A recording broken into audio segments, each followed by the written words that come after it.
Hey diggers, welcome back. This is our next video. As you can see, we're pointed toward the back of the race car. So what I'm going to be talking to you today about is parachutes. I've been fascinated by parachutes since I was a kid.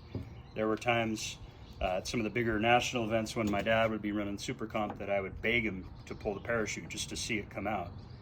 And sometimes he didn't, and kind of pissed me off.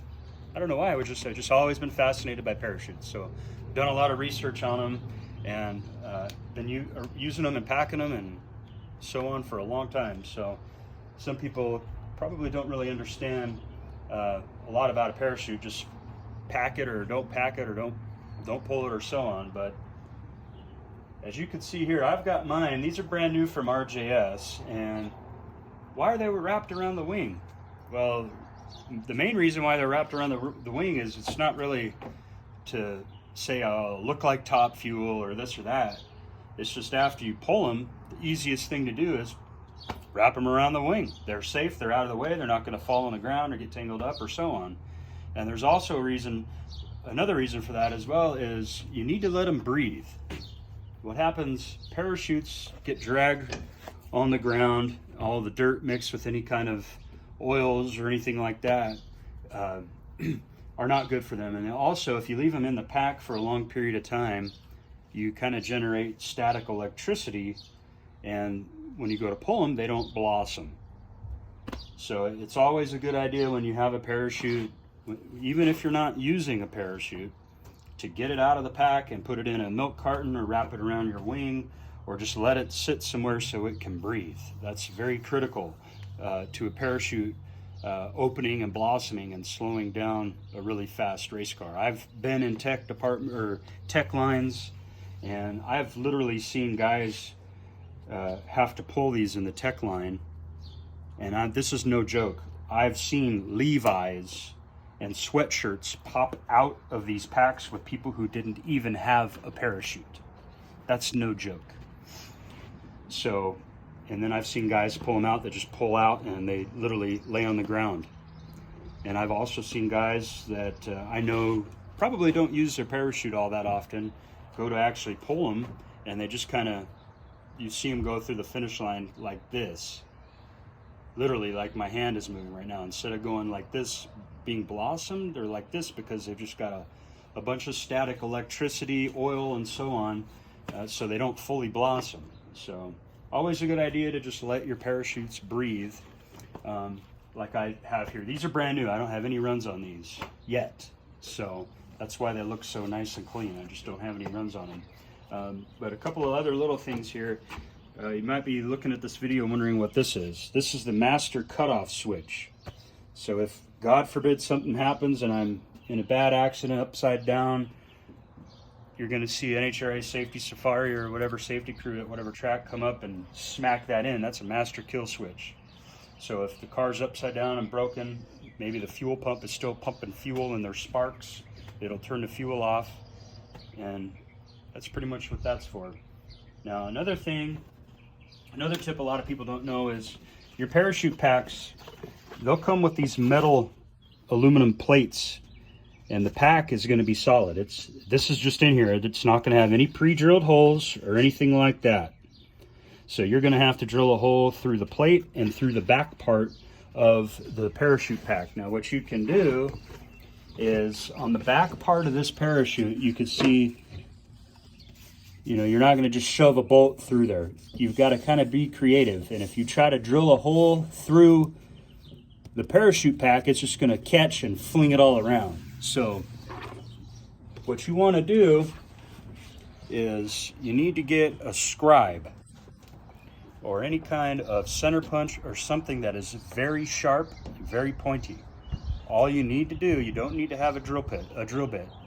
You can just get a lighter, a torch, or something to get that needle extra hot. I'm talking red hot. Now all you got to do is when you get your holes lined up, as you can see here with the little X,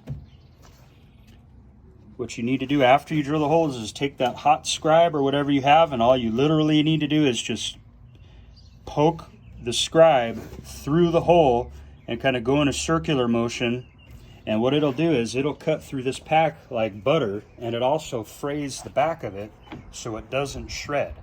Kind of creates that hard little plastic.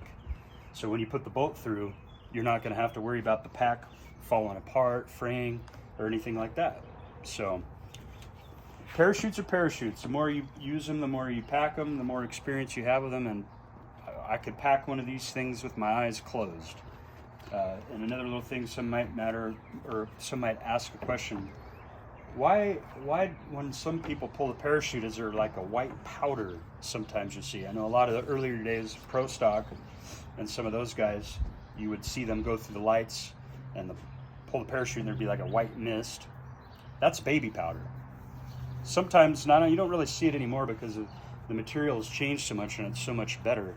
You put the baby powder over the parachute just to kind of keep from any kind of static electricity. This is very silky. It's very smooth. That's allows it to kind of open up a little bit more. So that's just a little bit of info on some of you that may be wondering, why do I see some white powder sometimes? Why is it doing that?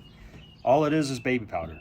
So I can't really think of anything else right now, but parachutes, they could really save your race car. Really, they can. Your brakes only work so much. You know, you do see guys that really don't use them very often. To me, it's just more of a personal preference. Car does slow down quite a bit more when you do pull the parachute, and it's easier on brake pads and rotors. So you don't have to change pads and rotors as often when you use your chute all that much. So I've got two. I've never used two. I've only used one. This new setup I'm going to be doing is going to be right around 200 or over 200, hopefully. And we'll see what it feels like to pull two parachutes. I'm sure that it hits pretty hard, and it's like going down the freeway at 65 and literally slamming on the brakes. That's what it feels like when a parachute hits.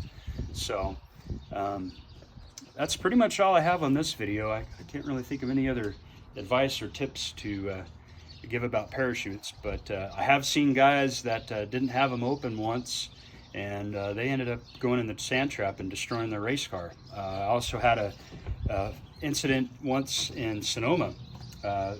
For those of you who have ever seen a race at Sonoma, they got the big NASCAR grandstand, and sometimes when you go down the track toward the afternoon at that track, sometimes you can get a little bit of a crosswind. And as soon as I got to I think it's about anywhere from about 800 to 900 feet, I think right around 900 feet probably, drove past the end of the grandstands there, and had a side wind come out of nowhere, and right in the finish line pushed me over.